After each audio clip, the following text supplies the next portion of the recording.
Oh, Starscream, your speed and deception is no match for Rainbow Dash. Oh crap! Hey, this is Brave Sir Robin coming to you from Parts Unknown. Here today with another DVD review. I decided with CM Punk on top of the wrestling right now as the long-reigning WWE Champion currently, I decided to go back to his humble beginnings and go back to the Best of CM Punk declarations presented by FIP. So we can talk about CM Punk and see how far he has come since 2004 when this disc was made. And see how far he's come now and see if he's gotten any better. So let's take a look and see what we thought about this disc. So the first match on the disc is the first round of a tournament to crown the first ever Full Impact Pro champion. We have CM Punk versus Vordell Walker.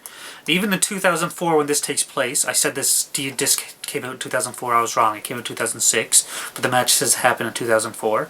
Punk is very good on the mic though, and he gets the crowd going, which even now he's very damn good at it, let alone many years later, like I said.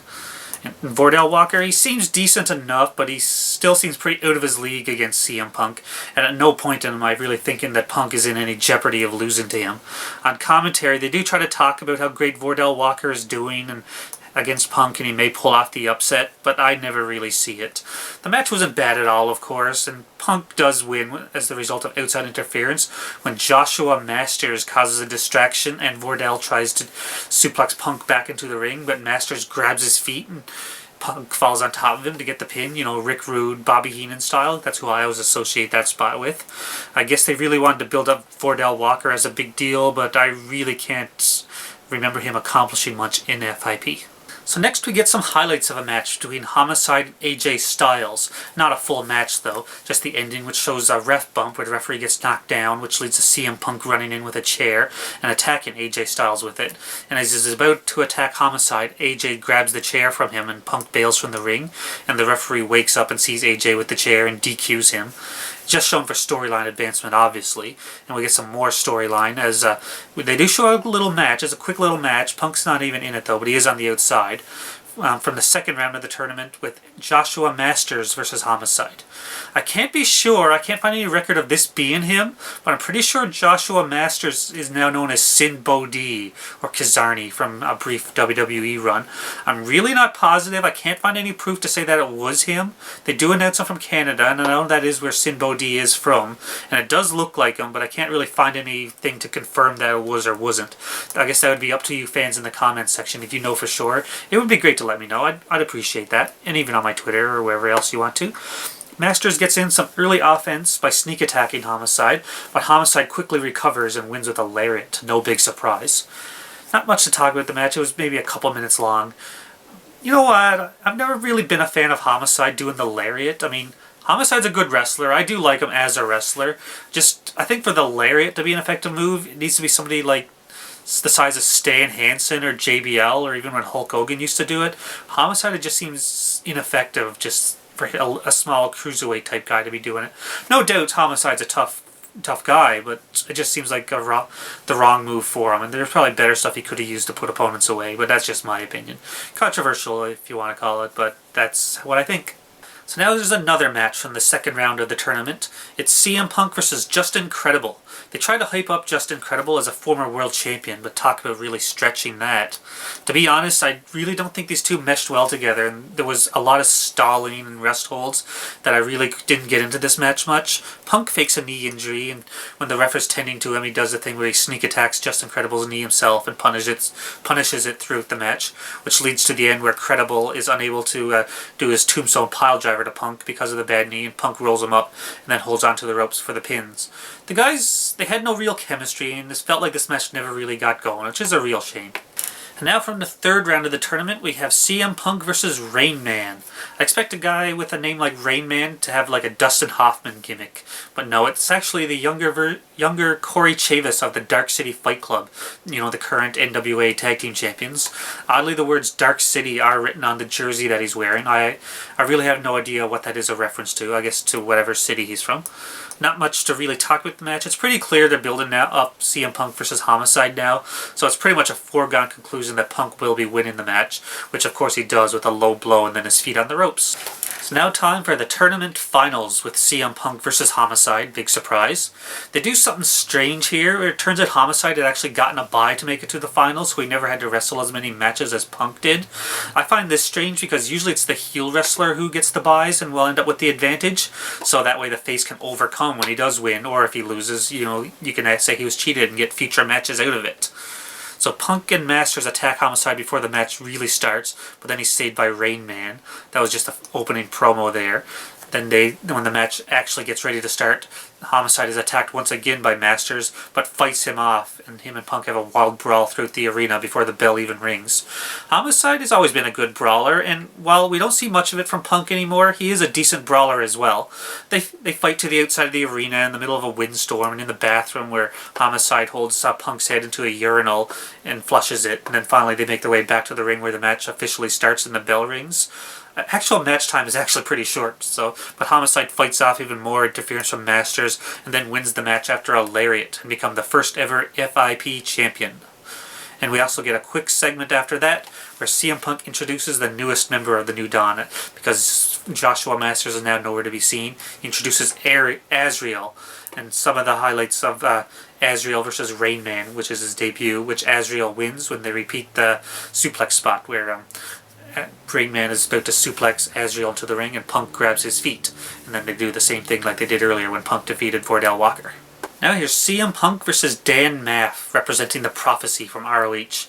I'm not really a fan of Dan Maff, but this wasn't too bad at least. The match has a no DQ, so Azrael interferes and it takes him and Punk to take Maff down for whatever reason. I really can't think of any reason why Dan Maff had to remain strong. And then he fights them off by himself, of course. I expected some sort of run-in from Homicide or Rain Man or something, or even BJ Whitmer, Maff's partner in ROH, who was at the same show. It's kind of funny though. Azrael holds on to Maff while Punk wants to throw some powder into his eyes, but Maff kicks it into Punk's face and then beats Azrael and throws him into Punk, who then pile drives his own guy because he's blinded. I really don't think it would be too hard to tell the difference if you got a hold of Dan Maff or of Azrael, if you ever seen what they both look like. But I don't know, I guess that's what you can do. They fight around the venue some more. They're only in a bar pretty much, with the fans sitting on tables, and sitting at their tables, I mean, and then they fight back to the ring again. And Punk wins after a low blow and his feet on the ropes once again, just like how he beat Rain Man earlier in this same set.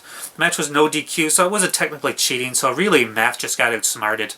So now here's CM Punk versus Homicide in a Falls Count Anywhere match. And this match has gained a bit of notoriety online, and clips of it can be found, which I'll talk about why. Quickly into the match, Azrael interferes, but Rain Man shows up to take him out. I think Punk really has the worst allies ever here in FIP. And not too long after that, they fight outside the ring and we get some of the normal hardcore spots, like a pin attempt on a pool table, and Punk ends up with a trash can on his head staggered around, stuff like that, all the normal stuff. They end up on the outside where they make their way on top of the moving truck, which I assume the ring was kept in. They fight through some alley or something. They end up at another building with a sign outside that says, "Girls, girls, girls." Yep, they're going to have a Falls Count Anywhere match in a strip club. So they end up inside. Everyone inside just looks confused as they fight their way through the club, and the girl on stage just stands there confused and dumbfounded. The camera does focus on her in a bit, but the girls continue their act while the guys try to wrestle around them, and even with pinfalls attempted on the stage and doing moves to each other, where Punk even holds onto the stripper pole and jumps around and kicks Homicide in the face and goes for a pin, but he doesn't get the win that way. They make their way to the VIP room. Luckily it was unoccupied at the time. And back to the stage again, where now there's two girls on the stage attempting some sort of makeout session, which they don't stop after the guys are wrestling maybe a foot away from them. CM Punk gets to his feet and stands next to him, yells into her ear, "You are a whore!" which was pretty funny. Mark Nolte on commentary tries to cover by saying Punk said she was a bore, but then Dave Prazak points out, no, he said whore.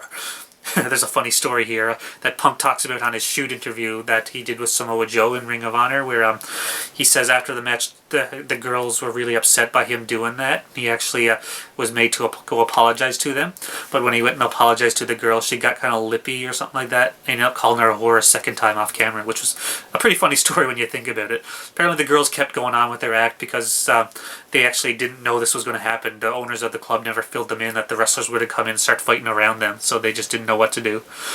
So then there's an edit in the footage, I guess, to show some of that, the confusion that happened afterwards. They're instantly outside in the parking lot where Homicide wins after a pile driver on the pavement to retain his title. So now for some highlights from the Florida Rumble, a 19-man Royal Rumble style match. Luckily it's only highlights, so I don't have to recap the whole thing. The number one entrant is James Gibson, aka Jamie Noble from the WWE. CM Punk and Azrael then come out and they cut a promo, and they pretty much imply that while Punk was supposed to draw number 2, he traded numbers with Azrael, so now he's going to come out as number 19 later. So the then skip to near the end of the match. There's a bunch of guys already in the ring, and number 19 comes out, which is Punk. And he's immediately eliminated by James Gibson when he runs across the ring, and Gibson ducks and pulls the top rope down, and Punk spills to the outside. Gibson is then quickly eliminated by Roderick Strong, who is then quickly eliminated by Jarrell Clark, who is then thrown out by Brian Kendricks, aka Spanky, as he was known at the time, who then wins the whole thing. And CM Punk and James Gibson, they brawl to the back, and which sets up the next match. So now in a singles match, we have CM Punk versus James Gibson. Now this is a very good match. If you'd only seen Jamie Noble in the WWE or WCW even, you have not seen how good this guy can really be. And it's a real shame that he had never gotten his shot in the big leagues like CM Punk or Daniel Bryan or other top Ring of Honor guys have. And if these two had any match in the WWE, I'm pretty sure it just would have been a quick squash, really, maybe 5 minutes tops at most. But here they go for at least 10 to 15. I don't really time the matches, so, you know, I'm not going to sit there with my stopwatch talk about how long the match is. But it was really good. They go hold for hold the entire time. So it was really good. Good technical match. James Gibson gets the win after a roll-up, but it looks really cool. The match was really good, and I do recommend checking out this match at the very least. So there's my review of the Best of CM Punk Declarations from FIP. Not a bad disc by any means. Kind of a stretch to call it a best of, though. Really just seems like they just took a bunch of Punk matches from where he started there, then just went on down and showed every single one that they could. Which I guess wasn't that bad, but calling it a best of was really a stretch. It's not a bad disc. It's not out of... I don't think it's available anymore, though. It might be out of print. If it is, it's going to be hard to get. If you can hunt it down, though, it is worth getting for the novelty to see CM Punk, you know, wrestling maybe 20 to 30 people at a bar, to the guy who had an awesome match with Chris Jericho at WrestleMania in front of that many people, or, you know, going to pay-per-views or Monday Night Raw and wrestling in front of thousands of people. It is really cool to see the guy build himself up from that to what he is now. So it is worth the novelty of that. I mean, any independence, and you can see the guy's early starts. There is a bit of difference in his wrestling style too, but not by much. He's still the same CM Punk in his heel character role, where he's bad-mouthing people and really good on the mic and all that. So it is worth checking out just to see, you know, where the guys came, see where he started, and see what got him to where he is now. So until my next review or my next video, this is Brave Sir Robin signing off. I should be... Hopefully, I'm glad I'm getting back into the groove now. So if you liked what you saw this time, make sure you can follow my Twitter. You can go and like me on Facebook, and make sure you subscribe and leave a comment as well. So until next time, signing off. See you later.